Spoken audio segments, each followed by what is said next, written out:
శ్రీ హనుమంతుడు అంజనీసుతుడు అతి బలవంతుడు రామభక్తుడు లంకకు పోయి రాగల ధీరుడు మహిమాపేతుడు శత్రుకర్షకుడు జాంబావతి వీరులందరను ప్రేరేపింప సమ్మతించను.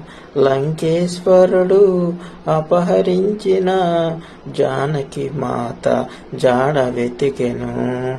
శ్రీ హనుమాను గురుదేవులు నాయద పలికెను సీతారామ కథ పలికెన సీతారామ కథ. తప్పుగా ఏమైనా పాడితే క్షమించండి. ఫస్ట్ టైం ట్రై చేసిన. Thank you all.